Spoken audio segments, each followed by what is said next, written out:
What's going on? What's going on? Welcome back. Happy fucking February. Holy shit. Time flies. I know. Another episode of ThrowBLKs on the Black Print Network. I am J5 here with MC. And this has been an episode that's been pushed back. Long anticipated. Highly anticipated. Long pushback. We had so many plans. I think one of their initial plans is that I wanted to speak with my boy Alex on this topic. And it was just kind of like, kind of done talking about it. That's cool.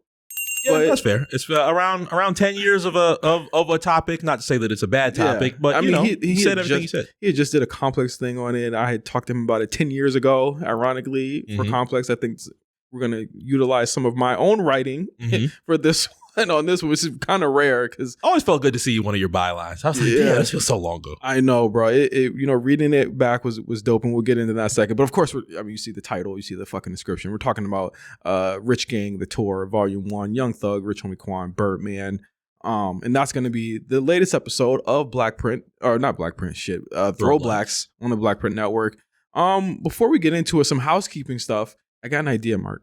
Okay. I thought it was going to be a shout out for everybody that listened to the latest Don't Steal This podcast. Good numbers this past week. Oh, yes. Shout out to you guys for that. I'm feeling like people are fucking with Don't Steal This podcast. Yeah, man. Yeah, man. It's created. It's carving a new lane. Even though it is some of what you love the most from the Black Print Network. It just feels refreshed. Feels good. It's a good refresh. Yeah. And shout out to everybody that is listening and tapping in with us. I have an idea for next month's ThrowBLKs. Okay, so March edition of ThrowBLKs. P&D 1 and 2. And 2? Yeah. Damn.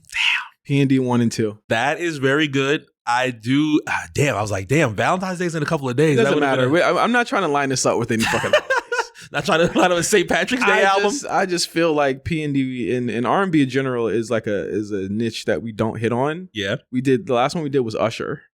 And Confessions, and people love that episode. I feel like P&D, just in terms of like millennials and like what we do, every day here and all the music that we listen to and that we love. P&D 1 and 2, give them a twofer. Because P&D 1 is so short. Yeah, it's like 8 songs. Yeah, you know what I'm saying. So we do P&D 1 and 2, and we talk about that time period. P&D 1 is one of the vinyls that I think that I have P&D 2 on vinyl. P&D 1, I feel like it's going to be a difficult vinyl to get, but probably not. I could probably just go to a random vinyl shop. You could just listen to it on streaming. Why do you need a vinyl? You need a vinyl of it, man. You don't miss the feeling of physical media. Not really. Nothing. Video game wise, just like video game wise, I can do video games, but like music is so recyclable now that I'm just like the albums that I do have. I have a CD case. Okay. And when I went home, I actually saw the CD case. When I went back home, I had like a whole CD booklet. That's what I used to do with all my mixed CDs. The old school joints of all that. Yeah, like all my burnt CDRs and shit like that. And like that was a cool moment. Had all the Jay-Z albums, and you would put them in order. Yeah. With the booklet under it, and if the booklet was too fat, you'd have to put the booklet in a whole other page and shit like that. Like, would you pull it with it to school?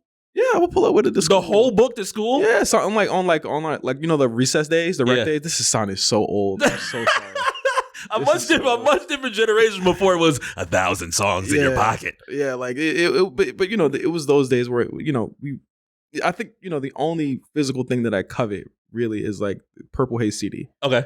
I have vinyls obviously all around the house and stuff like that, but like I don't really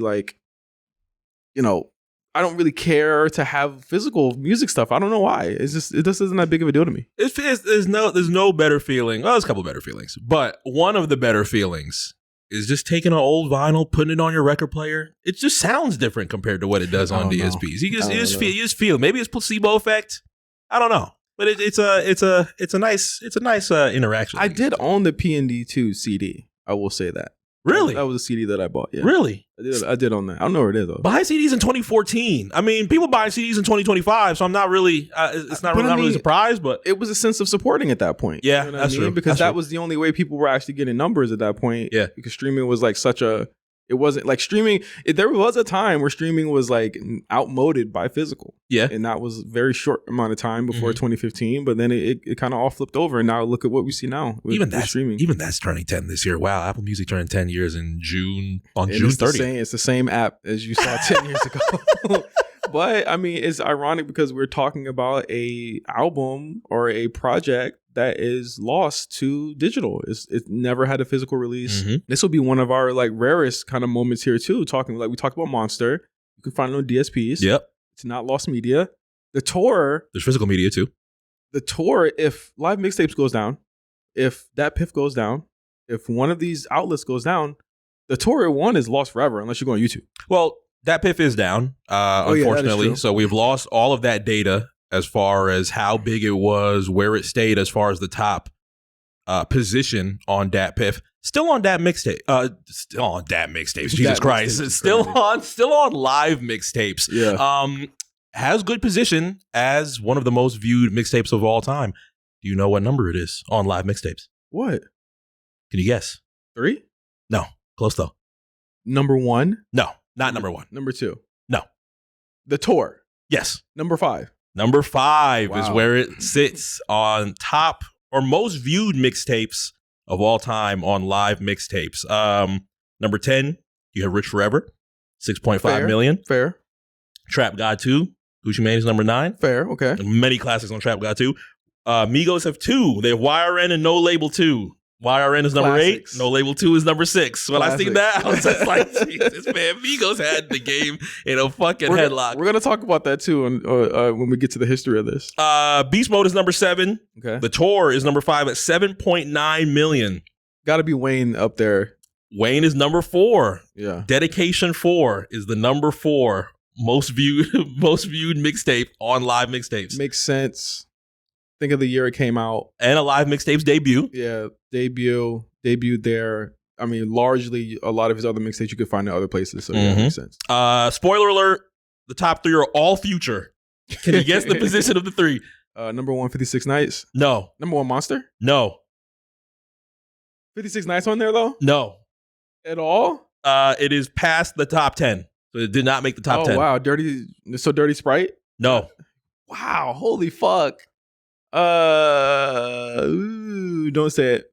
Future tapes. Think of number 3. So what do you think number 3 Purple would Haze? be? Purple Rain. Purple Rain. Rain is the number 1 most viewed mixtape of all time on Live Mixtapes. Monster, album that we covered last month on ThrowBLKs is number 2. Astronaut Status is number 3. Yeah. It had all the hits on there. Yeah. Yep. But you notice I named so many tapes. Exactly. Got them right. I said 56 Nights. Didn't work. But number 5, I was like, man, this is. I mean, we've talked about how amazing the tour was to us. Number 5 position on most viewed all time on Live Mixtapes, especially. I would have liked to know where it was on DatPiff, but we've lost all that data, unfortunately. Well, I would imagine Wayne is probably taking up 5 of those spots. Yeah, on top 10. Yeah, DatPiff was where you find all the Wayne shit at that time. Even all of the Big Mike Wayne shits, the bootleg shits. The Drought is Over joints? Yeah, like even all them shits was on DatPiff first. So. I feel like Dream Chasers 2 is probably up there. I remember the infamous, oh my God, we crashed the site. When crashing the site, oh man, crashing the site was so fun. Crashing the site got to be such a big deal that like they would like manufacture crashing the site. Exactly. They just take that piff down. They would take the Ethernet cord out.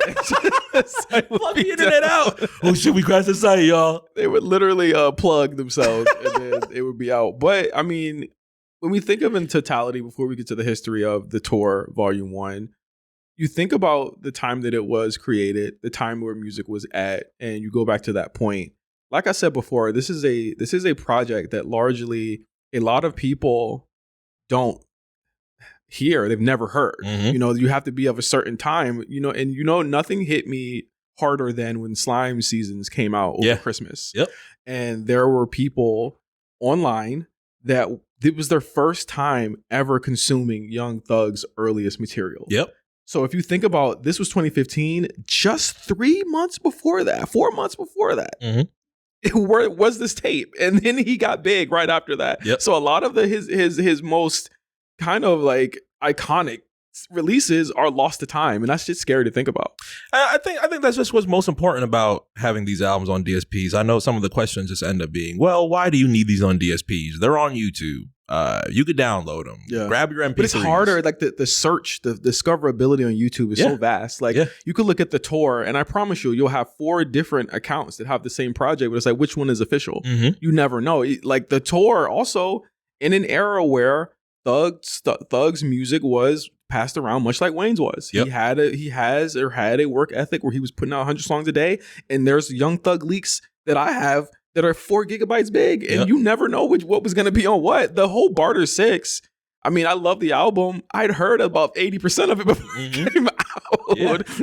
And on top of that, you're getting the original format. Who knows if when you get an official release like Slime Season 1 and Slime Season 2, they're making it in lossless. I can't remember if they're in Dolby Atmos, but maybe they'll do a Dolby Atmos mix. You know, you don't get those if you're keeping your original DatPiff or LiveMixtapes copy of your tape. So those end up being important to me as well. Yeah, I think the major theme of this project and this album is preservation. Yeah. How are we preserving this music, and how do we keep this music going on even when the artists have moved on? And I think it's going to be a tragic.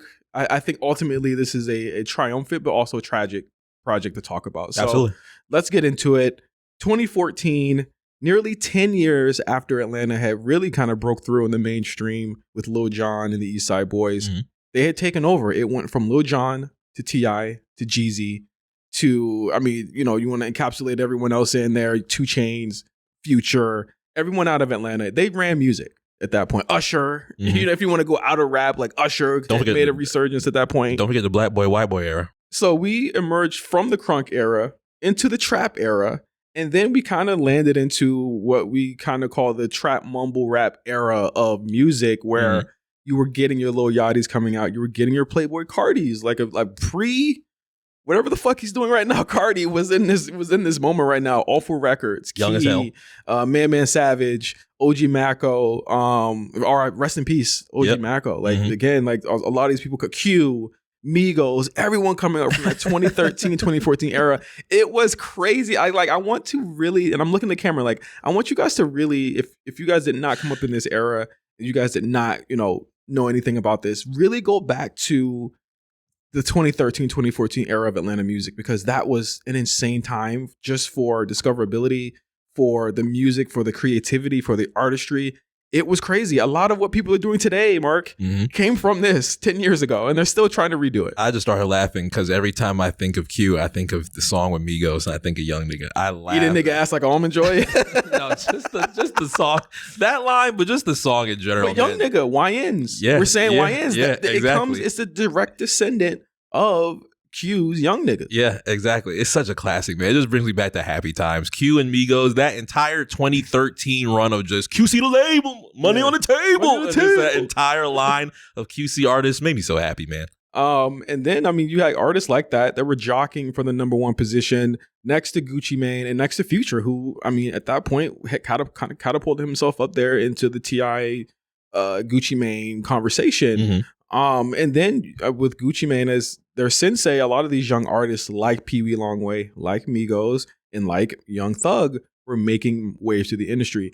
Thug, born in Jonesboro South. I mean, I don't got to really go through it. I'm a huge fan. I could go all day about his history here. But he had released 1017 Thug in 2013. I remember listening to it in like February or March of 2013 and being like, this is one of the most amazing things I've ever heard.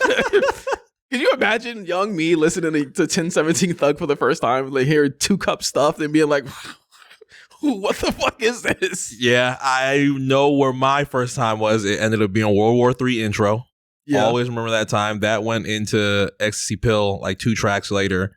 But then I remember just like really getting into Thug around the time of Lobby Runners. That was like Christmas 2013, and hearing him with Rich the Kid, Migos, Pee Wee, and that entire tape was really just like, oh shit, this feels like a changing moment as far as like rap. With this group. YRN, she wanna fuck me 'cause I'm living. You don't remember some of the highest records that he's ever made. So high. The beat of YRN, bro. Can we find it? Can we find it's lobby music. You gotta Where is it? You gotta rap to the lobby music, man. Hold on. Young Thug YRN. Y'all gotta hear this fucking beat. YRN. She wanna fuck me 'cause I'm the good thugger. Oh, here it is. Is this it? There we go. Oh, you need a lobby runners, man. You need to put that drop on it. Migos, Thugger, Stoner, YRN. Baby. Thugger. Come on, man. You gotta put this under there. You gotta put this under there. The first comment on this video is literally hood elevator music. Lobby Runners, man. Lobby Runners music. We had Pee Wee Longway and Thug Loaded. We had so many, but it's like it was that kind of underground Atlanta. Yeah. And that's really what it was at that point.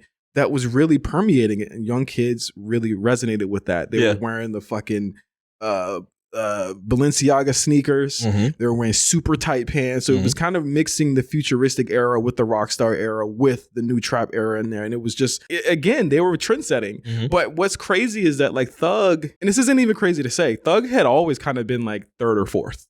Yeah. It was really Migos and another guy we're going to talk about that were kind of ahead of him. Future was ahead of him at the time. Like a lot of people were ahead of him and he hadn't really reached and permeated into that moment. But like Thug was like off the wall and he sounded weird and he looked weird at the time. And he was like a really big departure from Gucci to a point where it's just like, how did Gucci find this guy? Like, why is he next to Gucci? Like this is crazy. Like, and he was so different from Migos who like, not in a disrespectful way, who looked kind of like stereotypical of what was going on at the time in Atlanta. Like he was just so different. And he was mired. I guess his career was kind of, and his ascent was mired by him being weird. And, you know, it was a label that he didn't shy away from himself at all. Like he kind of like embraced the weirdness. And I think that's really why I love him. Like I'm a huge Lil Wayne fan. I love weird rappers. Like Cameron, he's weird too. Like I love weird rappers. And I think that's really where my fandom of Thug comes from, is the weirdoness. Yeah, the clothes to the Instagram to the music. Remember I used to just post this post in our group chats all the time. Like, bro, this is amazing. Like, this is incredible that I just love rappers that like to express themselves. Like, rappers aren't weird anymore. And or at least have enough. Well, what would be the word you call it to not take yourself just a little bit too serious? They don't take themselves serious. Yeah, they're. I mean, I wouldn't say Thug is I wouldn't say that he is self-depreciating. He's not. Yeah. I think he's fully aware of like what he's doing. Yeah. But he definitely didn't at that point. I think he definitely takes himself more seriously now. That's true. Sure. Like he definitely takes himself more seriously now than he did then. And I kind of miss that. Like listening to the tour, I kind of miss when he didn't take himself too seriously. Now he takes himself way too seriously. Like, he is very serious about things, but I guess he has to be. You know what I mean? Is that the artistry of it? Is that just like, you know, with so many years in the game now, is it more difficult to take yourself in a much lighter pace and make lighter music? I don't know. I think really, honestly, he just don't need to. He's established. Yeah. He doesn't need to take those risks anymore. Like he doesn't need to. I think he's still a great rapper, but like, do I miss him taking risks? Absolutely. I really do. Like as much as I love his latest verse, like stuff like that, I'm just like, I really miss when he like would just go crazy with it and change his voice and do 1,000 different flows at once. He just doesn't do it anymore. Just lock himself in the studio, Isaac Flame. Yeah, you know what I mean? Like he's not doing that anymore. But like again, he's too established to make those risks. He knows his pocket and he stays there. So. A 10-17 Thug 2 in 2025 would have me like, what the fuck? Yeah, I don't want it. It's not gonna be the same. It ain't gonna be the same. I would love more punk stuff. Sure. And then less of the older stuff. Like if he stays in that punk cadence, like I'm cool with that. Like, if that's his album he breaks down every single time. Punk is one of my favorite albums of all time. I would love that. Okay. However, his chance, Thug's chance partnership with another artist would kind of get him the attention he needed as a lyricist and really help him to create another foil to bounce his ideas off. And of course, I talked about him a little bit earlier. The guy that was ahead of Thug at this time was Rich Homie Quan. Yep. Like, no, there is no argument about that. He was ahead of Thug at this point. Rich Homie Quan was born in Atlanta. He started his music career a few years before he met Thug after getting out in a 15-month bid for a robbery or for being in jail from robbery charges. And at first, obviously it was just a hobby, and then Quan took it more serious. And he first put out his first kind of big underground hit with Differences. The difference between me and you. Come on, man. That shit came out. That shit. And again, at this point, I'm going to Atlanta a lot. Yeah. Like I'm going to Atlanta, or I'm driving up there. I would drive to Atlanta. I stop in South Carolina. Then I go the full way, like the next like an hour and a half back to towards Atlanta the next day. Man, you had to be there.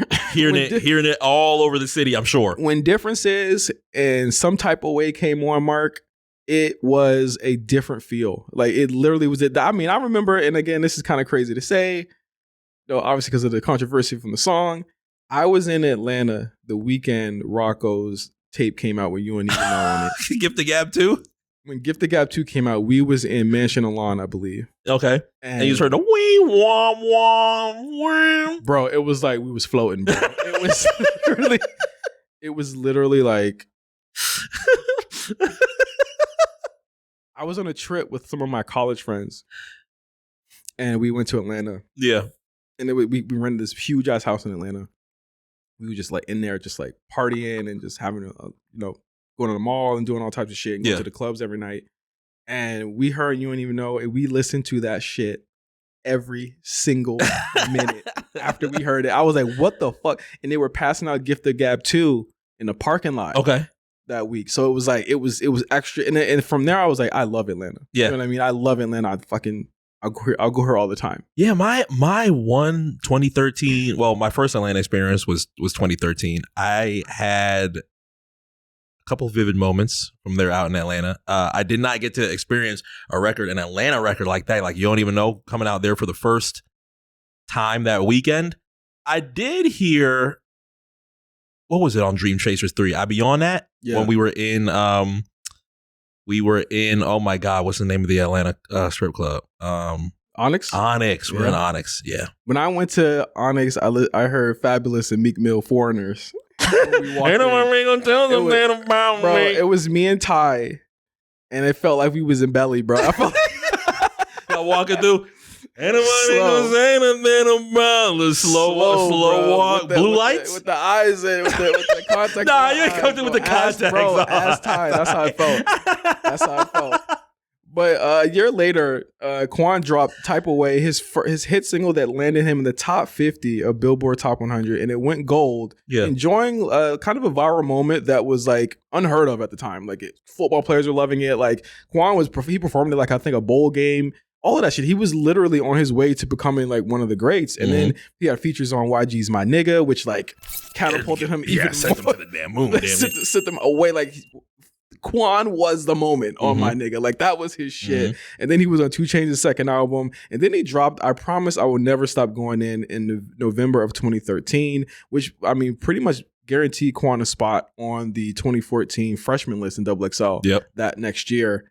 Crazy year for him. Yeah. And I think of any of the freshmen that year, he legitimately deserved it that year. Like that was a list that he felt like he belonged on. Yeah, and especially with that tape. On Still Going In, I had a couple of my records. Sacrifices, I remember, was one of the Quan records I liked on Still Going In. That was just like, okay, I started real because he had the kids on lock. As far as my friends that were like 16, 17 at the time, some of my homeboys, my nephews that ended up growing up around that time, Quan had them on lock. It was the hair. The Rich Homie Quan hairstyle had to be one of the most popular hairstyles ever. Like, you want to talk about somebody that like permeated pop culture, permeated Black culture. Like he was like, people don't talk about how influential Rich Homie Quan was. He really was influential. Not only did just like culture and fashion and style, but to the person he's doing this tape with. Yeah. Like literally, like I feel like Thug doesn't get to the levels he gets to as far as the crooning and stuff like that if he doesn't have Quan as a co-pilot. Like that's literally just how I feel. Like these two,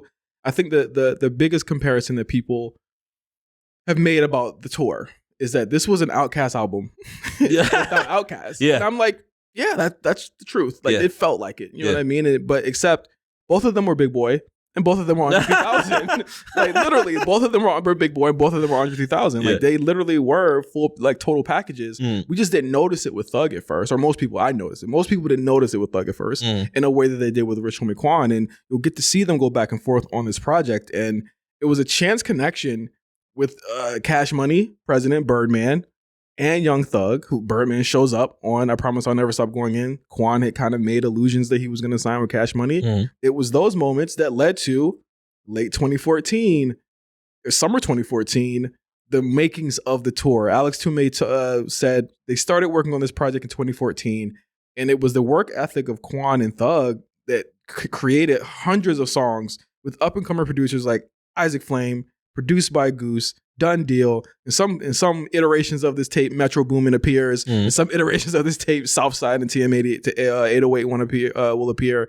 And Travis Scott was there sometimes. Like there was a lot of people coming in and out of studio here, and it created the tour. And the announcement dropped out of nowhere. I remember it being on Thug's Instagram, Birdman's Instagram, and Rich Homie Quan's Instagram. Tour was coming. No ticket links.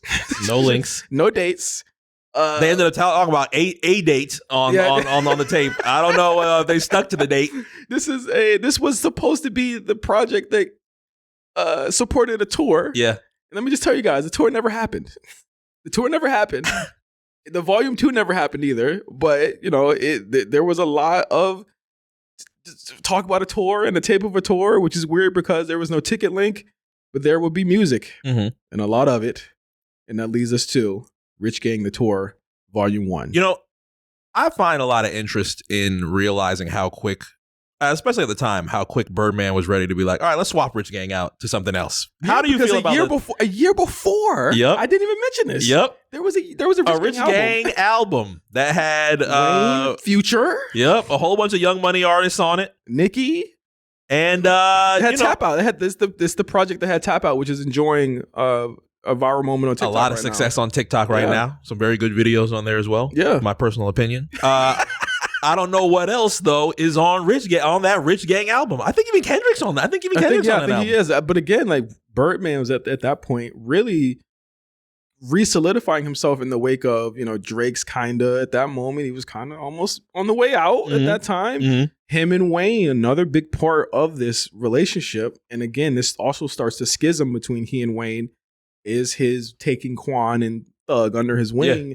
And at that point, Carter 5 is supposed to come out. We're still 4 years away from exactly. Isn't that crazy? With everything with Rich Gang and the tour, Carter 5 is not coming out for another 4 years. Yes. Yeah. This is I would say, you know, I don't want to harp too much on the stuff between Wayne, but like, I would say that this was like a major, this and Barter 6 months removed. Yeah. Major piece of the breakup between Lil Wayne and Birdman at the time. Yeah. Like, and maybe Drake too at that moment as well. But, which is funny because at that South by Southwest, if people want to remember, literally a couple months before this, Wayne and Thug were performing together. Yeah. One of their earliest moments of being together, and it would never happen again. Unfortunately, no. Not after everything that we've seen and went through online. I don't think that's it. Well, actually, you know what? Wayne did give him the Take Care verse. I'm about to say, never say never. Yeah, never say never. Never know. We'll never. Well, I mean, you know, Carter 6 is coming in June. Yeah, exactly. You never know how these past few years of what's been happening in Thug's life, you know, that could soften or like Wayne, a warm Wayne up. Shouted him out. Wayne said free Thug. Wayne shouted him out. So exactly. We'll see what happens there. But Rich Gang the Tour's first song, Givenchy. Oh, we got to talk about the 2 minute promo from Birdman to start it off. Go Turlets. Go Turlets. Listen, Birdman counts as a featured artist on this. He is on maybe 2-3 songs on it. Yeah. It's really just for the interludes and the shit talking. Yeah. That's all we need. A Birdman shit talk compilation needs to happen. 404-30504. What do you say? Bruh. Bulling in the Bondo with a few bitches and they all tripping. You know what I'm saying? What do you say? Rest in peace, Miss Gladys, boy. It's B Slime or G5. Blah. Rest in peace on and Miss Gladys, boy. Dun. When that piano comes in. Produced by Done Deal, I believe. Givenchy. If you didn't fucking know how good this guy Thug was, you fucking knew it then. Givenchy. You fucking knew it then. And it kicks off the tape. Kicks off the tape. And again, one of the best intros of all time. I implore you, find this tape, listen to it front to back, and you'll be like, holy shit, this was 2014. Because at that point, Mark, we had never heard anything like this before. This is some futuristic type shit. Especially from Thug. I mean, we got a lot of good records from Thug 2014. This felt polished. Yeah. And do you think that's more really Birdman's influence? Like Birdman being around for at least 25 years at this point.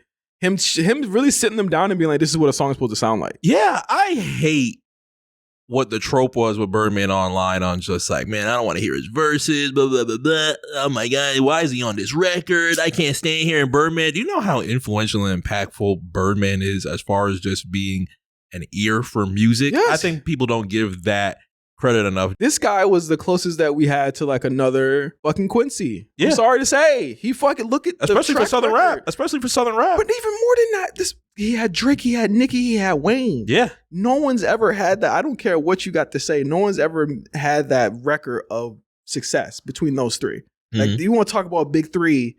That was the big three. and had huge success before that big three even happened. Yes. Like that was the biggest rap groups of all time. That was the big three. Like that was truly again, you will never see anything like that ever again, because I just think that just the way music works now is just different. Like, again, like, but he was looking to make another big three out of Thug and Quan, exactly, along with Wayne, along with Drake. You could see he was trying to make a conglomerate out of this. And that would have been his third decade doing that. Not too many moguls can talk about multiple decades of classics. 90s, shut it down. 2000s, shut it down. To have that now in 2010s is also huge too. And then you want to talk about with Rich Gang as well, before we even get to the rest of the album, Lifestyle had released right before this. It's not on here. Lifestyle will be used as kind of like the single for the tour, and the tape would kind of accompany it. I wonder what made them not put Lifestyle on the tour. I don't. We'll talk about it, a little bit throughout this project. Who was signed to who? Where was Thug signed to? Where was Quan signed to? He didn't have a label at that point. He signed to UMG Republic, I think, after this. We don't know where they were signed at this point. Birdman, but that song is still labeled as Rich Gang. On DSPs, it is labeled as Rich Gang featuring Young Thug, and so Birdman probably pockets all of that majority of the money. All of that money, but it's just the way it was. I mean, Thug had no deal. He was not signed at this point. Well, he was signed to Atlantic. But Atlantic was not pushing forward his music before they created the offshoot of 300, which, for all intents and purposes, 300 is Thug's label. Like, no one is on 300 but Thug. Like, that is his label. Meg, I think she's still on there, but it's really just a Thug label, to be honest with you. Was there a 1017 involvement at the time with Thug between and Gucci? Thug? Well, remember, he was signed. Thug had the shaky deal with Gucci at that point. So he was signed through 1017. It might have been a literal shaky, like a handshake, deal with Gucci. So it's like, who was signed to who? Thug had like 5 deals. Like, he was signed. When I interviewed him, I had to go through like 4 different managers. One of them being his girlfriend's mom at the time. Like, it was a lot of craziness going on between these two, and then Birdman at the top. So like, we don't really even know how that was shaking out. But Givenchy, my toes and my crows and my hoes, for real. They're like, that you know, for real. Even though we would have given it took, for real. I swear to God, everybody, one of these goods will kill. Okay, when you rap your nigga, baby. When you die for your nigga, baby. Hey. Okay, let me get to this actual rap verse that he has on here. I had to a very long rap verse. What do you say? She'll not. Work harder any day late. It can be a night later. Wait. I ain't through, baby, 5 acres. There's so many lines from Thug. Almost done. So many lines from Thug at that time. You're just like, yo, how do you even think about this? Bro, don't stop. You know I can't stop. Baby, don't press charges. She know that I'm on the block. When she pull up, she can't go back. She gonna stop. She ain't know what time it is till I bought her first clock. Spend 1,000 on the flock, no walk. And you know I'm coming back like them boys, no shop. Hey, loaded like a Glock. Take shots like a J's on a Flavor watch. Rich Gang. Can we talk about the Rich Gang drop? Yeah. Being one of the most iconic drops. And the most inclusive. Ever. Rich girl following right after. He's a Rich Gang. Now, I used to be like, He'll take a line off. Rich Gang. Rich girl. Because remember, Paris Hilton was on Rich Gang at that point. Was she? Yeah. The last thing I thought about Paris Hilton and music was that 2006 album. And does she have something going on right now? Paris Hilton was on Rich Gang. She had a song with Thug. Sounds like some Birdman shit. Bro, he was thinking past Drake and Nicki at that point. He was thinking past that, bro. Didn't he have Chanel West Coast at the time too? Yeah. She was Young Money though. Oh yeah. She was YM. She was YM. Yeah. There we go. There was a little bit, I'm really thugging like Bones and Harmony. I can never beat you. I'm an animal. You got nigga stamina. You know I got stamina. If a nigga ever got robbed, bitch, I'm the manager. And I got an African with weed over in Campbellton.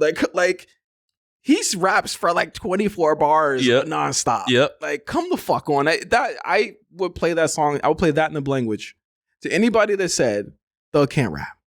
Because this motherfucker can rap. And he showed you that on this project. Like, really does. Like, but again, he did not have that outlet. I think it was very interesting, Mark, that Birdman positions Thug by himself.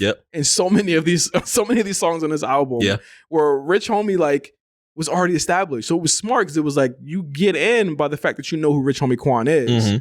but you come away from it saying, wow, this Thug guy, he might actually be better than Quan. Yeah. Because, like we said before, Quan was already pop culture. He was already mainstream at that point. He had already done mad shit. Like, Quan was, for all intents and purposes, he didn't have to do this. Yeah. He didn't have to do this, but like Birdman, Thug, they all got together and they made this really awesome project. And Givenchy, one of my favorite intros ever. And on top of that, you talk about trying to get that rise to superstardom. Obviously, 2015 ends up being that rise to superstardom. Thug is probably looking at this and saying like, yo, I got to throw multiple hats in the ring to get this. Tour is great, but you just brought up language. We never got Metro Thuggin. Yeah. Metro Thuggin was another one of the projects I was really looking forward to. Speed Racer was crazy. Warrior was crazy. And I just like Thug and Metro in general. Then on top of that, he starts linking with GS9, starts linking with the Schmurders. Now you're thinking about a damn tape with them, Thug, Migos, and Rowdy Rebel, and Bobby Shmurda, and I'm just like, yeah, he's throwing multiple. But then again, that's important because you're getting that New York love. Yeah, you got love out here in Atlanta. Then he starts linking with Nipsey Hussle out in the West. Yep, you start getting that West Coast love. That's what's been most important. 50 Cent talked about how important that was in 2003. Again, nobody really has that underground like grind no more. Yeah, like what rapper really does that now? Like, and specifically tries to get love from coasts. Yeah, rare, a lost art, big lost art. I think Thug's one of the last to do it. He's probably one of the last to do it. Mm-hmm. Second song, War Ready. Hey, look, man, got a rug on me now, like 4 baby choppers. Know what I mean? I feel like Osama in this motherfucker. Bin Laden, that is. Isaac! I don't know if we got the Isaac at the top or if we got the Isaac at the bottom, but I love the Isaac flame drop. You want war? We ready. We got guns plus machete. We don't want no beef, no spaghetti. Premium gas, don't want let it. Ain't trying to preach like a reverend. I want to see if she ready. Click, clap, bow, fall. Hey. Underrated gun sounds for all the gun sounds that are in rap. Fall. Yeah, I like Quan's. Quan's is looking. Shooting the eagle, no desert. Painting my house so white. DMX like a belly. Come on, man. One of the most dangerous albums, but also somehow one of the most romantic albums. This is a romantic ass album. This is a romantic chorus, all right? Yeah. Come on, man. Sticks, choppers, handguns, all loaded, I swear. Aretha Franklin, East Atlanta, nigga, I take you there. Bro, crazy fucking line. Quan was that nigga, man. Rest in peace, man. I had so much excitement for this tape just off knowing we brought it up a couple of minutes ago. How big I Promise I Will Never Stop Going In was that because it came out end of 2013, going into 2014, and I ran that bitch in the ground. Man of the year. As soon as you hear, they don't know. Hey, what I've been through. We got running on the train. They don't know that I have. They only know what I tell them. DatPiff.com. This nigga wondering if how many kids he has on the project, bro. Like he's just wild all over, bro. Like Rich Homie Quan got some of the craziest bars, craziest lines. Even on this one, he says, "Shawty want to Charles for pussy." I'm like, whoa, now. Turning down a lot of pussy. This album, Quan was, but then again. He would be doing the exact opposite like 2 songs later. Yeah, for sure. Ruger, Uzi, on my eps. Boy, I'm in too deep. Just the flow, bro. Like again, like I said, you have to do this. Remember In Too Deep the song? Remember In Too Deep the song? Yeah. Quan, Thug, Migos. In Too Deep, movie that I've never seen. Add it to the list. Why you gotta do that? Add it to the list. Why you gotta do that? Why you gotta do that now? I just gotta, You throwing me all off. A little sprinkle. Outro. Hey man, y'all niggas talking brazy like y'all really about that life, man. Y'all better stay in the kid's place. You dig what I'm fucking saying? Rich gang. No skip here. Sorry. No skip here. Okay. Next song. My skip gonna be very controversial. I know it. We gotta do this together. There's 2 songs we gotta do together. Okay. You know what the other song about to be. I feel like there's multiple songs we can do together. But there's one particular. I know you know which one it is that we gotta do together. When I belt out that first note, you better follow up. Okay. You better follow up. Okay. It might not be. I think we got the song wrong. I think we're thinking of a different song. No, you better not, bro. Okay. You know what song we gonna have to belt out on this bitch. Okay. I know it. What you know, Quan? Walked in with a new bitch show. We got a nigga bad boy. I know it. Fucking nigga baby mom the first time. No, he got mad. It's this line, and he was like, "Fuck this baby on the floor." He looked at Evie's a con. Wait, I lied. And then he said, oh, I didn't fuck him in front of the kids. It's like, I was like, Quan, what are you doing? Stupid nigga. Yeah. It's so green, bro. I was just like, Quan. Bro, one of the most disrespectful, bro. One of the most disrespectful, man. Like, this is like the first time you actually hear Thug in a while. You don't hear him since, you haven't heard him since like song 1. Yeah. But he comes through on this one. No, a bitch with about 6 chilling.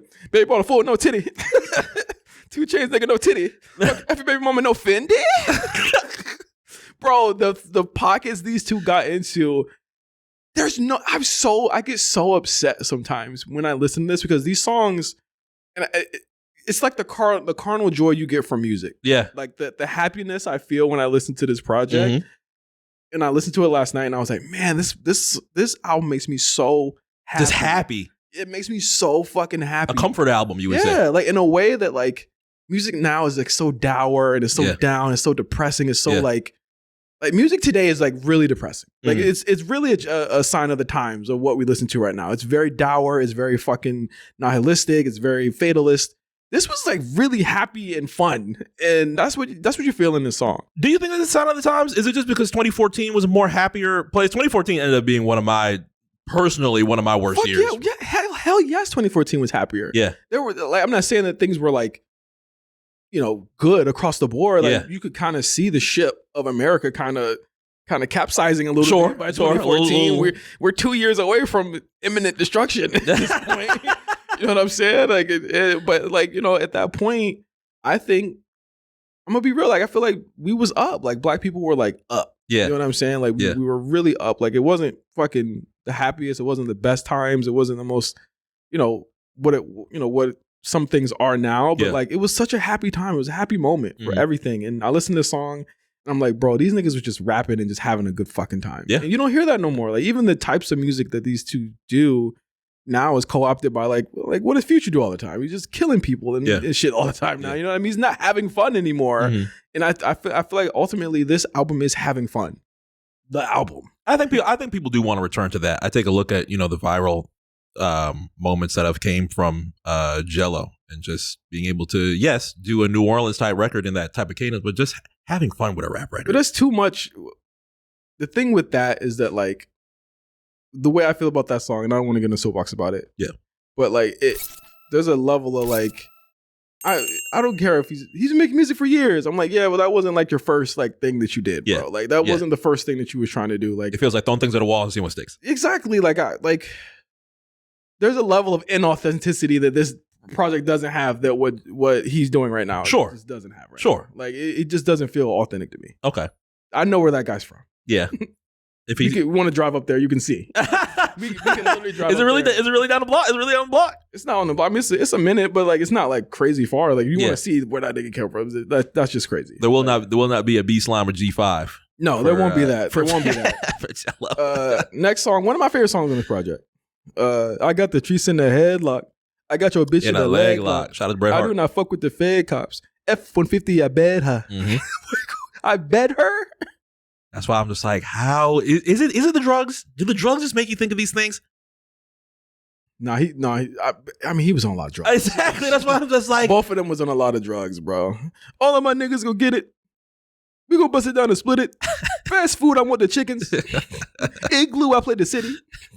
Come on, man. Pull up a number, big bodies. On top of Scott. Scott is too hottie. Load up the fire and I light it. Shooting shit get me excited. Double C cups fuck the titties. I try it.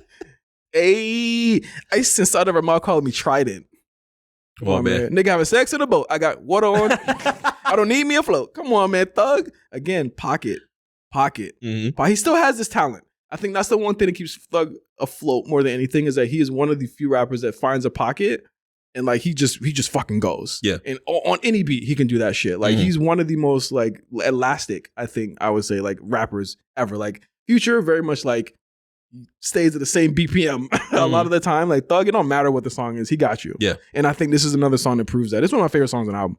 There is a record like that as far as just like me hearing a record and wondering how the fuck did y'all find this flow for this beat? If you played the instrumental for this beat, yeah, I'll be like, how the fuck did you think of flowing on like that? I'm not gonna spoil it yet though. because we got a long way to go. Yeah, we got a long way to go until we get there. What's your thoughts on See You before we go to Beat It Up? So yeah, I think those first three records end up being the area that I play. This is number 4. This is number 4? Yeah. This is number 4? Well, not Givenchy is the intro. That doesn't count. That's great. How does it not count? You said the first 3. You said first 3. Oh, I did say first 3. I'll correct that. Givenchy is its own intro. 2, 3, 4 are the areas that I play the least. Okay. That is the area that should correct that there. Beat It Up, not gonna lie, I skip it. Really? I skipped it on the re-listen, yeah. Really? You know, like, beat it up. Because I want to get to the next song. You know what I'm saying? The next song is where the tape really started. Yeah. Like, Beat It Up is kind of like, recipes to Annie, now the bitch got 2 daddies. Like, it's cool. Like this is the greenest of Quan on the project, though, I will say. Like, where's the line at? Fuck Yars, nigga, I'm extorting. Jay shoot a nigga mama house up, no talking. Shh, too much talking. Had a promoter thought I was playing. Got a 2-2-3 to LeBron James Cleveland. Why am I insecure about my woman? Quan was going through a lot of stress, a lot of relationship drama. Why my bitch cheating on me? What the fuck it do? Everybody knows what he did. So it's like, why are you asking that question? It's very clear. Quan's main thing of not knowing how many children he had is like, or what I do, bro. What I do, bro, is a lot. This shit. But the next song, this one actually had a video too. Flava. If Flava was track 2. Come on, man. Rich gang. Rich girl. Thug my brother. Thug my brother. Hey, Quan. Rich gang. Hold on. Can we do this? Copper Rollius, a Rolex, and I pull up on a little nigga, both us a nigga. Yeah, nigga. Know that, hey. Where your heart at? I'm a pour out like more than enough. Know that shoot a bomb, nigga. Lotus, hey. Yeah, nigga. And the bitches know they're talking and they fucking when they get inside the bed with me, a Mayo way. Now that line, the OJ Mayo line. Remember when OJ Mayo was hanging out with Rich Gang really tough? Not surprised. And then they have this line where he says, when they get inside the bed with me and Mayo, and everyone was like, so Thug and Mayo or in bed with each other? Like, that line had people so confused. And it was another one of those thugisms like Shaq feet, I've been gay. And all these fucking strange thug lines that he would do. Yeah. Just to show, again, just to get you like laughing, but also kind of like, wait, did I just say that? Did I just say that? And all was that the look that you were gonna be like? This is the chorus. Like, he literally says, and these bitches know they fucking and they sucking when they get inside the bed with me and Mayo. OJ Mayo. Yep. And we fucking, we don't pay him. I was like, damn, that's green. Come on, bro. That's some solid work. How the fuck am I gonna buy if I don't pay him? Yeah, nigga, yeah. I'm gonna come a week later. I was spreading pussy out like an acre. Acre. She wanna go Vader. And she says my time like Flava. And I'm living life. Yeah, I'm living life. That's definitely the moment like Rock, Austin when they're singing that record in Survivor Series.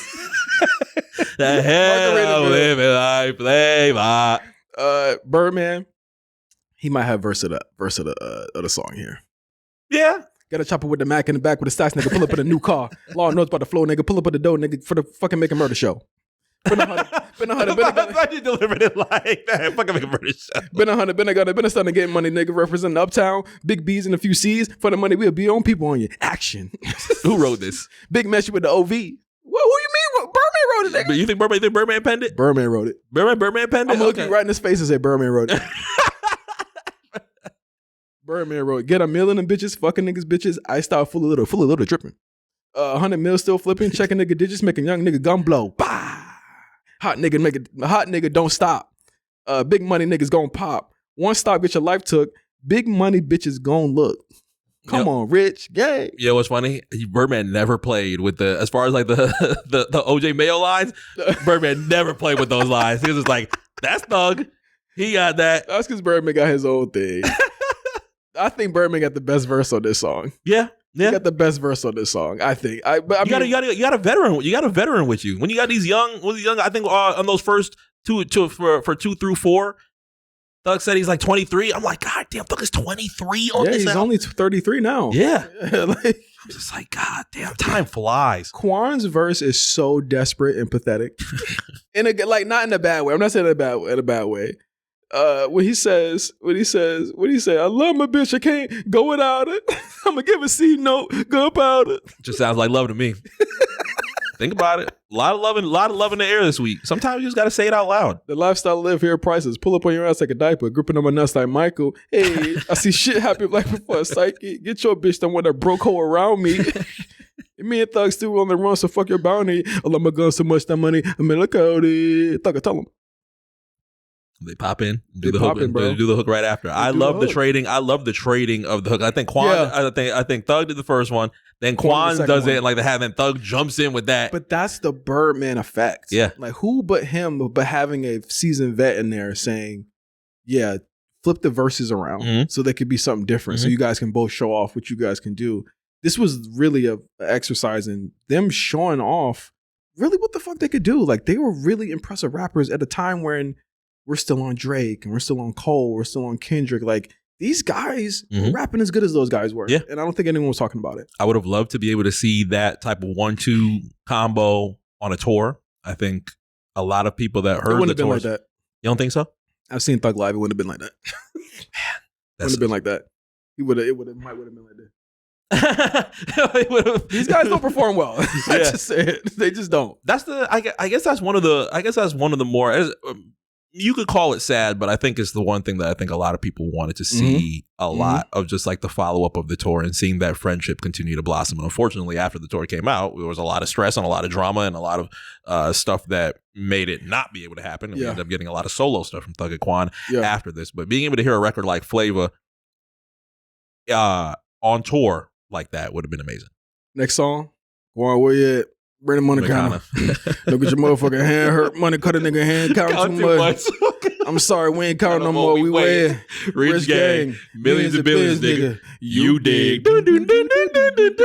The amount of times I've heard 7:30. I've seen 7:30 blow up a house party. I started staring at the ceiling thinking they was about to implode. 7:30 leaked before this actually came out. It leaked. It was called Royals at the time. It was a leak. And I'm glad it made it onto the project. This was, again, another one of those Thug hard drives that somehow miraculously got into the hands of the internet. Yeah. This leaked a couple weeks before it actually made the project. I'm glad that it did. One of my favorite Thug songs ever. Yeah.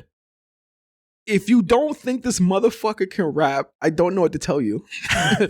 like you're not really fucking listening, bro. Like these niggas ain't loyal, they riding with Royal. Start with the first. These niggas ain't loyal, they riding with Royal. He started to leave him on fire, boy. I'm a son of a baby. Yeah, spoil. But nigga cannot be blood. He might as well be Royal. No wonder it's called Royals, because he was pissed in the first 4 lines. Blue, shoot up the coop. Ring gang. That shit don't get you fucking hype. Whoever placed that Riz gang there, top tier. All the Riz gang drops in this are A1. Yeah, exactly. Placed perfectly. Do not move them at all. Richie Plastic in the boot. Take out like a troop. Bloods up with me banging 21 gun salute. Everything that come out your fairies. Everything come out your mouth is a fairy, no tooth. iPhones and Blackberries when I pull up and serve you. I might get gangsta and pull up the set of Merc too. 9 rice outside of my pocket, same size as my shoes. Damn. Still got yams. Now I got grams. I fuck mams. Y'all fuck grams. Yo. Whoa. Why so harsh? Why so dark? I got Us White. Bubba Sparks, Rich Gang, Royal, High Sequoia. When I heard High Sequoia, I'm like, what the fuck are you talking about? Well, I got loaded. Now I don't know you. Bitch, I'm slime. King Cobra. Slime. I drink sodas. No Coca-Cola. 7:30. She 7:30. She. That thing used to get me so hyped. I'll throw this fucking mic right now, bro. This is happy music, bro. I just picture niggas stacking up to this 7:30. I'm just like, bro, this has to be. Throwing it up like a dirt bike, bro. To slow motion 7:30. He could not perform this song ever again. No. This is banned. He could never perform this song ever again. But in 15 years. I am shocked. This song did not make evidence of that trial.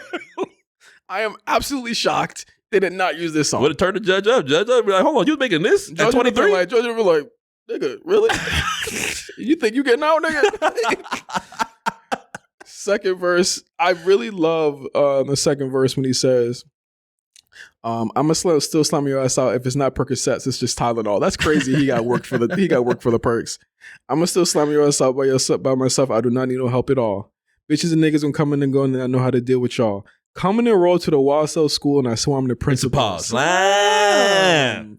I do not care if you slime for $1 and change. It's the principal. Slam. Send a little bitch inside my boy Trap. Slime him for his utensils. Slam. Then bring it back. Sack. Woo! I love the second verse because I feel like I've always felt like it was a nod to Pee Wee. As soon as he starts going, slimy little niggas, you slimy little bitches, I slime them out. I was like, damn, a big high five to Pee Wee, because if there was any projects I would have wanted in that 2013, 2014 space, I would have loved 10 loadeds on just one project between Thug. 10 loadeds would have changed the world. 10 loadeds would have changed my brain chemistry, bro. Next song. This is a 10 out of 10 song, by the way. Me and Mark didn't even say it. And we just passed a 10 out of 10 song with 730. I'll probably say this is one of my favorite. No, I'm saying 730, 10 out of 10 song. Yes. Oh, okay, yes. We don't got to say nothing else. Okay. 10 out of 10 song, no skips. Okay. I'll listen to it every single time. Next song. I mean, why I feel like this, man? I ain't never felt goose with another one. This type of feeling in my heart. Never. I hope I ain't fall. I hope I ain't in love. Hey, hate I fell in love. She knows everything about me. Hate I fell in love. That pussy can't go without me. Hate I. I know they hate I gained so much money this summer. Rich gang, I hope they hate I make.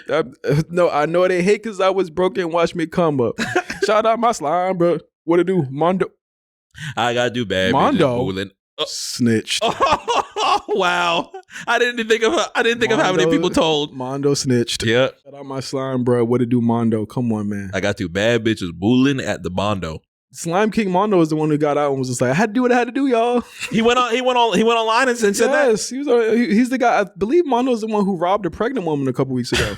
I'm not gonna laugh. I was about to laugh. I'm not gonna laugh. I love Hate I think that Hate I is again the positioning of Thug having a solo song, Quan having a solo song, them having songs together. I think the underrated part about this project that people, I don't know if a lot of people bring up, they might bring it up. The sequencing is crazy. Yeah. The sequencing is amazing on this fucking record. Like, again, to go from 730 and then they bring you back down. And then it's like this is like the smooth section the cool down of the project. It's like, all right, enough banging. All right, but Birdman was like, all right, we gonna get back to the banging. We definitely gonna get back to the banging. I promise you we gonna get back to the banging. But we got a little romantic side to trust us. Me, for y'all banging niggas. Yeah, exactly. Skip 3 songs. Exactly. You don't want to hear about love and relationships. We banging on this one, but again, Quan had a unmistakable ability to make these romantic songs that just had the most out of pocket lines in it, bro. Like, we're gonna get to Milk Marie in a second, but like this joy is amazing, and it's only one verse. Yeah, real quick, real short. You know, I thought about it as well. One name that we haven't brought up as we're talking about the interludes that are going throughout this project. How did you feel about the inclusion of Greg Street being able to tell all the Greg Street telling all of the details of the dates are locked in? Yeah. You go online like, nigga, ain't no Rich Gang album, you know, Quan album on deck, you know, Thug on deck, Drake views from the 6 coming soon. Didn't even fucking get views from the 6. Ain't that crazy? Well, because the beef happens literally like beef happens in the summer. Yeah, like that next like we're 5 months away from one of the biggest beefs at that point. In rap history at that point. And we're a couple of months. I mean, the wait for views for the 6 was so damn long. He was just like, all right, here goes something for y'all to just listen to. Yeah. We end up getting If You're Reading. Yeah, we're on If You're Reading. He goes, hey man, Birdman, where's the check? He started. Yeah, it's like grab this fucking pocket. My pocket's looking kind of light. Shit, Birdman, where we at? I think Birdman foresaw at this point, Mark, that like his big artists were kind of like they're on the way out the door. Yeah, they're trying to leave. I need some young. I need something new. Yeah, they're looking at the receipts and saying, "Nigga," he's like, "Let me go some niggas." Is there? Yeah, exactly. That's not gonna ask any questions. So one thing that I think would have changed the trajectory of a lot of this shit is if Thug had not signed the Gucci, like honestly, and it's crazy to think about it this way, the Gucci Mane deal probably saved Thug more than people realize, because if he would have went to Cash Money, I don't think we would have got the Thug that we have today. Sure. Like I don't think it would have been what we have today. Like in all actuality, like him kind of being locked down to Atlantic for so long probably saved his life because like ultimately they were able to kind of give him his own little imprint, his own room to kind of do whatever the fuck he wanted to do, create YSL and his own thing. Birdman wouldn't have been able to do that. Yeah. Like Birdman wouldn't have let him do that because again, you barely like look at Jacquees. He's still signed to Birdman. Yeah. Did you know he had put out an album last year? The Christmas joint? Oh no, he just dropped the R&B album. He just dropped the R&B album. It's like a bedroom album. Yeah, did you know that? Nobody knew that. I played the first 2 tracks. I think I went to something else. My ADHD started kicking in. But again, like I think that this is what it needed to be. This album was what it needed to be with Birdman and Thug. And who knows what would have happened if this nigga Gucci did not go back to jail? Yeah. Who knows if he would have seen all this happen and be like, whoa, where's my cut, man? Yeah. Where's my cut, Birdman? Not to say that Gucci and Birdman would have had issues at the time. Birdman was still on those early 2010s tapes that were going on from Gucci. But seeing how the tour blew up, I'm sure Gucci would have had something to say if he did not go back to jail. Next song. Ooh. Hey. Ooh. Hey. Right man on the track. Rich girl. Hey. Ooh. What you tell him, Thug? I'm going to pull up, eat on that pussy and dip. Was that not the line of the year? Was that not the line of the year? Sometimes that's all women need. She gonna look over these bitches like terms and conditions. I'm gonna move out the trenches and buy a Bentley. This is the Rich Gang, Rich Girl song. There were so many Rich Gang, Rich Girl ad-libs or drops in this fucking song. Like at least 100. They knew what it was. This was the single. This was a single, had a video. We thought the tour was realistically gonna, this video premiered on BT. It was on BT. Wow. I remember watching BT, they were playing fucking Tell 'Em Lies on there. Like it's crazy. Like Thug's outfit in this video is top 5 worst things I've ever seen him wear in my life. This fucking song is so good. There's so many singles on this project that did not reach the height that it could have because these niggas was not signed nowhere. And then they ended up having issues so quickly after this. Tell 'Em Lies is amazing. I mean, she's a BEST best. She rapped me 200 on that pussy like a T-Rex. You didn't even better than the rest. You skipped the most stunning part of the entire. Actually, yeah, this might be the most stunning part of the entire time. A woman goes to Thug and says, "I can do the same thing as 5 bitches." Thug looked at 5 girls and said, "Get out. You're fired. Get out. Get the fuck out." You're fired. I was like, "God damn, 5 bitches." Quan comes on and says, "Hey, I had it from the back and dip about it." In the video, he says this line and he runs out. It's the funniest shit ever, bro. I don't know what it is, but it's something about it. When she around me, do something to me, I can't doubt it. I don't know what it is, but it's something about it. Shorty got me fucked up, blowing O's, no out it. Skirt. Well, what's my, like, literally romance. So much romance on this project. Come on, man. Valentine's Day project. Stamping it today. I don't know about that, but come on, man. Before she was ready, you already knew I know. Shorty made me sick. I'm feeling like I got a cold. Can't forget about my bros. What'd you tell him, Thug? Why he can't forget about his bros, bro? You can leave her alone, bro. It's something about a Thug. It's something about her. She got my life. I don't want no one to rob her. She got my life. I don't want someone to rob her. Is it insane? Like, what? Who's gonna rob her? You never know. They move shiesty in Atlanta. Now saying Scooter ball. She know it's count up. She counting. Shout out to Scooter, man. I'm on her head like a front. I'm on her front head like a fucking bounder. But he said bounder. I was like, okay.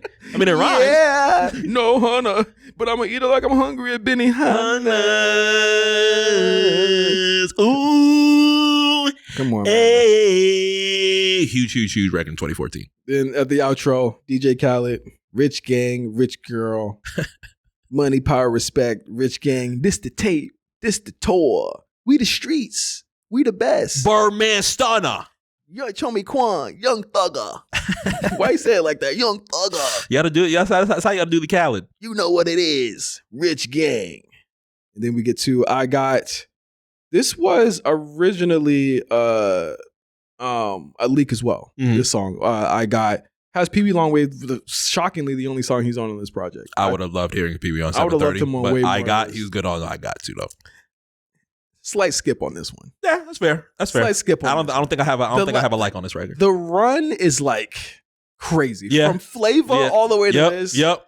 It's already a classic album at this point. Like that's more than half of the tape. Like I Got Can Be Weak. I mean, it's cool. It just feels like another one of those, like, we got to put this on there because it's been on the hard drive for so long. Like really good. I thought I like the chorus. I think the next song after this is really where we back to classic moments here. Weezy produced this, ironically. Weezy's epic career for a producer. Milk Marie. Can I make this one about you? You know my baby, right? You sure?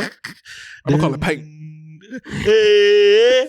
No, I'm gonna call her Milk Marie. I like that better. I apologize. I like that better. Red gang.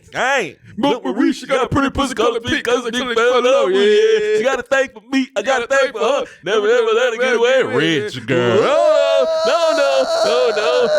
That's some of the best crooning I've ever heard on a rap record. See on you that stop sign, cause Sonny will go get it. When he used to hit the Quan, when he did that go get it. That'd be hilarious. If I want no fuckers, they gonna always say yes, say. Okay. X don't want that. No, that nigga want this. Listen, some of the most out of pocket lines here. Where do we start at here? I already know what line. Oh, you already know where I'm going. Girl, I want everything to come with you, even if you got stretch marks and even 2 children. I can't blame you, girl. No. Isn't that not beautiful? Love you for who you are, want you for who you are, baby girl, you're a star. No. Ran off with a nigga pack, told him to hit my line, get a nigga pussy boy the fax number. I thought you were gonna go, I'm trying to get in there just like a squirrel. Can you blame me, nigga? Can you blame me, nigga? Can you blame me? Hey, Rich gang. Bro, amazing song. This is another one of those, like, you have to go listen. This is like Rich Homie Quan's, like, best song to me. Absolutely. Like it's again, you take the sensibilities of Lil Wayne at that point. Like this is like Prostitute Flange. Yeah. You know what I'm saying? Like this is literally like his version of that. Like, it's amazing. Like I fucking love this song. 2 of my most favorite lines. Him screaming at the top of his lungs, "My money 8 feet tall, 2 midget, hey!" Out of nowhere. Had nothing to do with the song. And then at the end of the second verse, he makes sure to let us know, lactose intolerant, so I don't drink. Yeah. I was like, okay. I mean, that's kind of random. And then, you know what we said a couple songs ago, what Birdman said? He was like, y'all need to chill out. You know what I'm saying? We too much banging. We'll be back to the banging in a minute. Well, guys, we are supreme banging at this point. This is nothing but a gang banging song. Just from the beginning. Like, bro, like literally. This made me. Ride makes me so happy because I'm a big fan of a tape that came out beginning of 2014, January of 2014. I love Black Portland. Okay. Young Thug, Bloody J, extremely high project between Thug and Bloody J. But the amount of fun that I could tell that they're having of just banging the entire album, just we bang, we banging, gang banging. That's what put a lot of happiness in my heart. Bro. So being to hear a record like I'm a Ride reminded me of Black Portland. Bro, Young Ralph, come on, man. Literally black. 73 Seville put that shit black, together. Lil Wardy about that action. Black, get money. Fuck hoes. He gets burnt in the middle of the damn hook. Birdman, sorry guys, it's either him or Young Rock got the best verse on this shit. Sorry, sorry about the passenger side of my strap. For 50 to 100, we moving and serve that. We shot in every summer, spin numbers and bounce back. Lil Wardy got that action. You pull up, it's about that. When I come around, I put it down in the front line. I did mine. Hustle life, we built this like a pump on the second line. Cut niggas, we crush niggas. Them projects, we cut niggas. Play around, you get cut, nigga. Pull down, you won't cut, nigga. No lames. Born rich and dangerous. High life and famous. Big Macs with the big straps. Playing around, get slapped. It's like, you gotta have a vet, man. You gotta have a vet. This is one of the greatest game banging anthems. At least if you're a blood. You got Young Ralph. We could do this whole Young Ralph verse, bro. 73 Chevelle, put that shit together. Married to the money, yeah, we live together. Love my effing nimbus to keep that Beretta. Made it to the top and I ain't use a ladder. No, ran up a check, cash. Put that shit around, then I go collect. Made it out the hood, now I'm on TV. Posted with your thugger sipping GTV vodka. Never got to have GTV. Wow. It was probably skunk vodka, bro. Ain't no way that shit was good. I mean, grand touring vodka. One is vodka. I'm not the biggest vodka guy, but you got to add that to the list of liquors that I did not get. List of rap liquors that I did not get to have. They were all ass. I heard they were all ass. You know, not all scissor. You know what I would do for a bottle of scissor right now? I don't know what you would do for a bottle of scissor. I would kill for some scissor right now, just to be able to say I did it. Just to be able to say I had it. You too influenced by pop culture. You gotta have, if as big as Dipset fans we are, we gotta have. I don't drink, so I never wanted it. But I heard that scissor tastes like piss. I heard it literally was terrible. I'm about to say, unless Cam told you scissor tastes like piss. Literally, message boards were buying scissor and saying this shit tastes like ass. $250 million and it tastes like ass? I ain't buying. You know that was a damn lie. I ain't buying $250 million. That was a tastes lie. like ass? Stop lying to me. Smoking on the headband, nigga. I'm a stoner. Went from hanging on the corner to hanging with owners. Yeah, it's the jug man for niggas who don't know it. I just win the feature when they cop the rolling. Hey, Young Ralph, nigga. You had Thug, NASCAR, speed up, skirt. I got niggas on the spot calling me big homie, big blood. Like I'm shocked they did not find this album and say, Thug, this is incredible. It might be a little wild. No, incriminating. Nigga. Oh, like, well, I mean, literally, like I'll never forget when I interviewed him. He said, "I'm the biggest blood in America," and I was like. What else did he say that on? Oh, he said that on the Dej Loaf record. Yeah. That ain't no hoe in my blood. No way. No. That's another 2014 Thug. Bro, man. Him and Dej Loaf should have put out a fucking no way, tape, no sir. No way. It ain't no hoe in my. Birdman was talking cash shit on there. Everything I Got. Another Rich Homie Quan solo. BOS, man. TON. What? Hearing Quan talk just makes me laugh. Just hearing you say it as Quan is making me die laughing. TOM. Sipping out of teacups, you dig? I want to know why she's so fresh. What is that? Romance, man. Romance. I think this is the one with the Yorkie. Is it or the next song? Oh, man. Oh, yeah, hit it. Got this bitch you want a Yorkie, so I flew to New York. Got a bitch you want a Yorkie, so I flew to New York. I've been balling lady another league. I know I won't stop. This song is actually like really like inspirational because he said, I give my grace to God for everything that I got. Yep. Everything that I got. Everything that I got. Come on, man. Inspirational. This should have been on his album. This feels like this is like an album cut. How long do we have to wait for an album from Rich Homie Quan after never this got tape? one. Now that I think about it. We never got one. Well, we did. We did get an album. Because after this, you get the single, you get Flex after you get Ooh after this. When he dropped another take, he dropped the double R tape. Then he had the summer sampler, which was like that summer of 2015. Riches and Spirit was the Riches and Spirit was 20. No, it was Back to Basics. Was it Back to Basics? No, I think wait, was it Riches and Spirit? I'm trying to think. What was the album that Quan followed up with after the tour? No, bro, it was Back to Basics. Wow. It was his album. Wow, I did not realize that. An album did not come with Ooh and all of that in 2015. All he had was the sampler. And Rich and Spirit. Rich and Spirit was the project. And Summer Sampler had I Get on there. It had Daddy on there where they were talking about him shooting his dad. 3 Stripes was on there. Damn. That is stunning to know. Because we're getting Barter 6 soon enough, but did not get an album from Quan at that time. But it shows you the momentum that Thug had after this. Yeah. Thug would link with Travis, yep, who was already on the way up. Yep. He would start getting attention from Drake. He started getting a lot of attention after this. And Quan, for personal problems, I mean, he was having drug problems at the time. Yep. And remember, he sped off in a speedboat on a nigga. Like in Miami. He was doing all types of shit. And you hear this, and it's like, there's so much like potential that he had. And it was sad. But then it's like, next song, we get to Keep It Going. Mm-hmm. One of my favorite Thug. Again, if you don't think this motherfucker can rap, listen to this song, bro. Showing love to these bitches, so I take off like a missile. These niggas missing mugging when they see us, so I clutch on all my pistols. Plus, I come through smoking loud like a whistle. Looking down from a cloud in my rear view. These pussy niggas want to slice like Kimbo. And I freeze them all Sub-Zero. Dynasty. These bitches climb on me. Come on, man. Big homie should be how to keep it going. I can't be no lick like no motherfucking thong. Hey, you know, should be how to keep it going. I can't be worried about no bitch because I know a bitch can be somewhere sucking dick. Yeah, I forgot about that. You like, what the hell is your bitch? He's telling his son this, by the way. He's telling his son this, by the way. Molly. He said, I can buy your purse, buy your shit. I got 3 boys and 3 girls with a bitch. Hey. That was yellow like corn on the cob. I can buy shit unless I get a blowjob. Come on, man. I can be a late on the motherfucking tongue. You can teach me how to give again.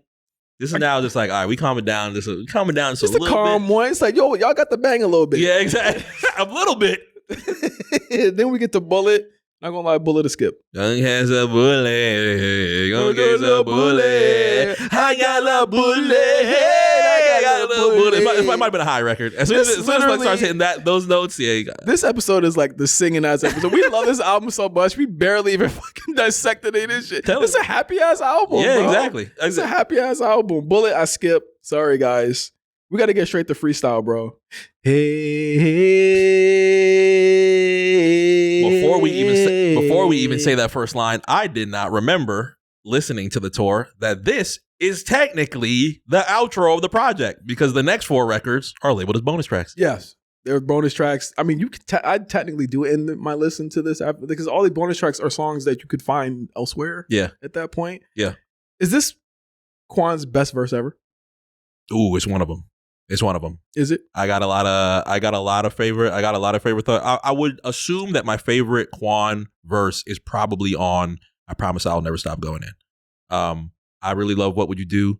That ends up being a really strong project for me. Ends up being a really strong song for me. The 1-2 combo of Cash Money and They Don't Know could probably be in there as well. I would like to think that it's on there. I like a couple songs of Double R, but Freestyle's verse is absolutely insane. My baby mama just put me on child support. Fuck a warning, go to court. Don't care what them wife say. I just want to see my little boy go to school, be a man, and sign up for college. Boy, don't be a fool, be a man. What you think that knowledge for? She dissed me in high school. No reason to acknowledge her. Lead by example. I don't fuck her with no followers. Follow up on everything I do. Ask my girl. Call the cops. I don't give a fuck. I travel around the world. Woke up too late for breakfast. I need a lunch meal. My producer cut hoes off. Done deal. I'm real. I'm Quan. All I speak is truthful. Come here. All I want is you. Hey, come on, man. I can do this whole verse, bro. I can do this whole fucking song, bro. This is also the beat that I was just like, how the fuck did y'all find a pocket on this beat? Bro, crazy beat. Listen to the instrumental of Freestyle and you hear how many different things are going on in the beat. I'm like, how do y'all hear this?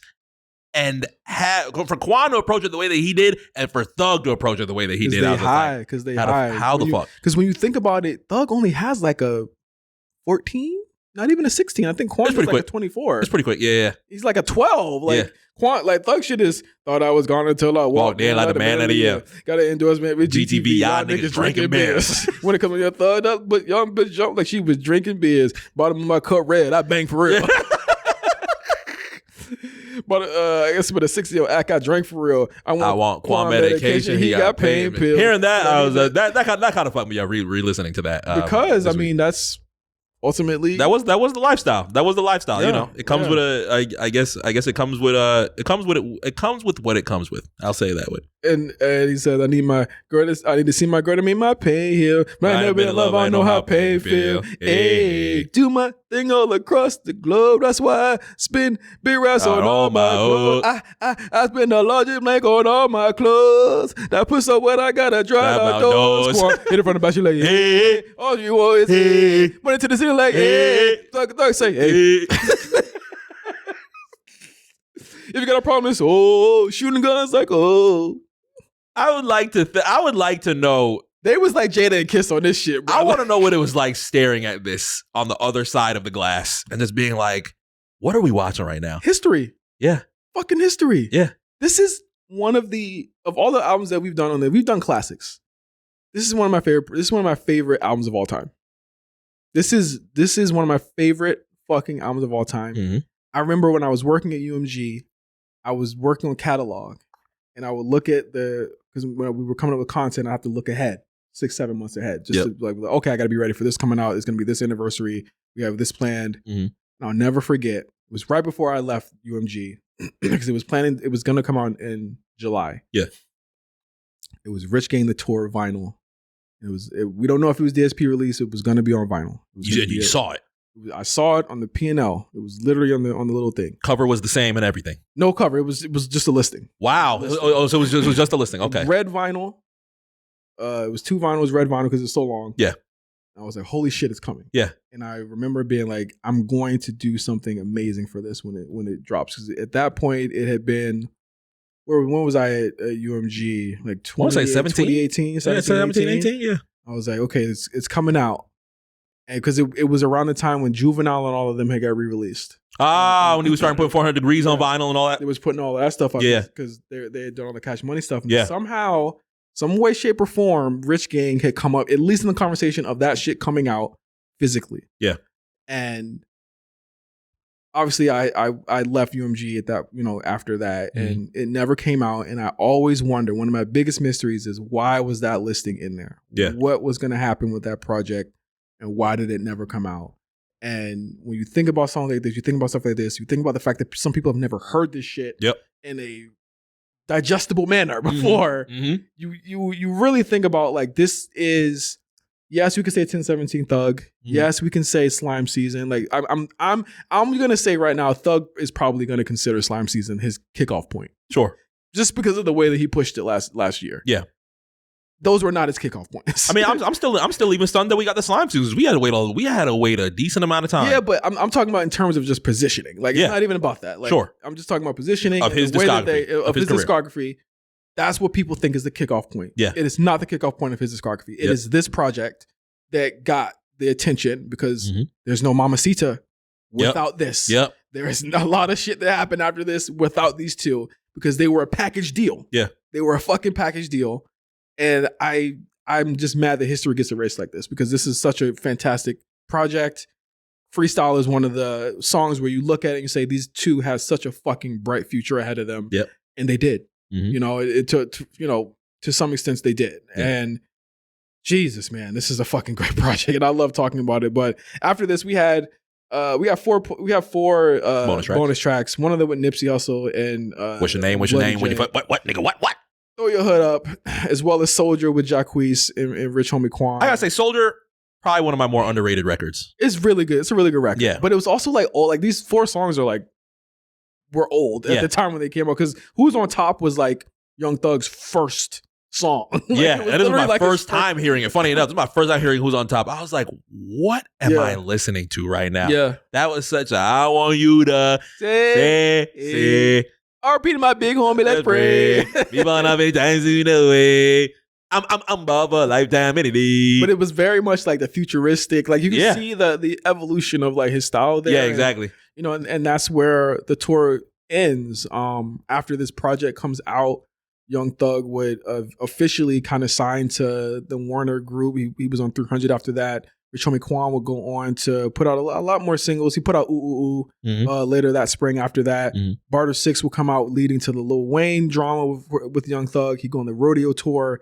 I think from there with Thug, the rodeo tour he was gone. Yeah. He was out of here after that. And then we got Slime Seasons. They dropped literally the month after Barter 6 came out, Slime Season came out. And it was a long string of just the whole summer of Best Friend running the summer, Thug doing shows in LA, doing shows on the East Coast, doing shows in the South, rodeo tour coming out. Yep. Rich Homie Quan, of course, doing his own thing as well. And I think 2016, when Rich Homie came out with the interview out of nowhere and said, "Yo, I'm separating myself from Rich Homie, from Rich Gang and Young Thug," and Thug was very very upset about that. But I think there was already problems, because he disses Quan and Best Friend. I don't think people recognize that. Yeah, Quan, what's the line? He's gone on record. Fuck you and your mom and everything. Oh shit! That's wow. I did not know that. Yeah, that's wow. a diss. That's a diss to Quan. Wow, I did not know that. Yeah, like they were already kind of falling out at that point, and it was so fast that it happened. So that means Mamacita's old as hell then. But by the time that it comes out, because Day Before Rodeo is around spring 2015, if I recall. Oh wait, no, that would have been 2014. Oh yeah, that would have been spring 2014. They were still good. Wow, yeah, they were still good. Mamacita was. I'm thinking of rodeo. I'm thinking of rodeo. Rodeo was the next year. Yeah. Like Mamacita released so close to the tour. I think it came out the next month. Yeah, because I was on my way here to LA at that point. They were a package. That's why I say they were a package deal. For like 3 months, 6 months at that point. Thug does All About the Money after that. Like he's goes up. About the money was so fucking crazy. And then Quan kind of goes down. Quan, falls into, drug stuff and being the problems with being this popular. Yeah. I guess it's not, it's not the best for everybody. It's not guaranteed also. And, Thug had his own issues too. I mean, his house would get raided literally like the next year in 2016, but he becomes a superstar. He becomes ubiquitous with weirdo rap and then just becoming a pop superstar at that moment. And he was gone from there. And that's really what, I really want to just get it through to all the listeners is that like, this was to me an inflection point for both of these artists where Thug was below Quan. And it took 6 months, and he was already ahead of him. You know what I mean? And I think that the success between these two, and and I guess one's perceived lack of success probably sped that up. And stuff that they had going on, they broke up right after that. And I don't take it lightly when people when I say like I feel like the OutKast comparison is very apt between these two. Sure, but it really is 2 R&3000s and two big boys. Like they literally were fucking geniuses. And this project is genius. And I'm glad that we got to talk about this. We just got to just sing our favorite songs today. Yeah, I mean, you could, if you did want to approach the tour from a lyrical miracle standpoint, there are plenty of lines that could make you very impressed on how Quan raps, how Thug raps. But it's a lot more than that, I think, for the tour. You've seen how extremely happy we were singing this entire project and enjoying this entire project. But those are the good things that come with comfort albums like this. 2014, I think, had so many of those. I remember it ended up being this, and it ended up being 28 Grams, Wiz and Metro, and Southside. Those ended up being two of my more comfort projects throughout 2014. And PND too? And PND 2, PND 2 as well. Damn, 2014 might be a little underrated. I think as far as like big albums. One of the best years for, we got a shitty 2 Chainz album, but we had one of the best years. Boats 2, #me time. Yeah, like it was, but again, it was a formative year. I mean, you think about, we'll go outside of Quan and Thug here. Migos also coming out. YRN came out, disappointed a little bit. They went back to the lab. By 2016, they're the biggest group in the world. Yeah. You know what I mean? Like it showed that these guys were on the underground, and all it took was like 8 months and they were already in the pop culture lexicon. Yep. Like it was over with. You know what I'm saying? And the tour was, I want to repeat, Slime Season was not the kickoff of this shit. It was the tour. It was literally the tour.